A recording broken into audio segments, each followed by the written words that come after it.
16 July 1981 మన దేశంలోనే అత్యంత లాంగెస్ట్ ఇన్కమ్ ట్యాక్స్ రైడ్ జరిగిన రోజనమాట.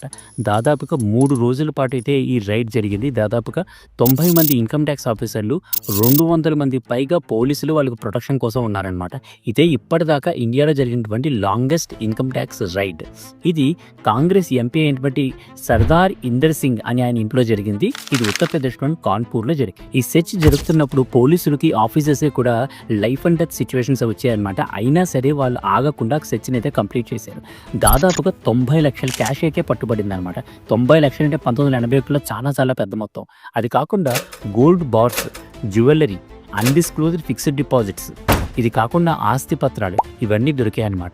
ఇది ఒక లాంగెస్ట్, అలాగే అప్పట్లో ఇది ఒక sensation breaking news. Even prime minister అయినటువంటి ఇందిరాగాంధీ గారు కూడా దీని గురించి రెస్పాండ్ అయ్యారు. ఈ ఈవెంట్స్ని బేస్ చేసుకుని అజయ్ దేవగన్ హీరోగా 2018లో రైడ్ అనే మూవీ తీశారనమాట. మూవీ చాలా బాగుంటుంది, మీరు కూడా ఒకసారి చూడండి. అలాగే ఇలాంటి ఎక్సైటింగ్ న్యూస్ మీతో కంటిన్యూస్గా కావాలి అంటే ఒక చిన్న పని చేయండి, సబ్స్క్రైబ్ చేసుకోండి.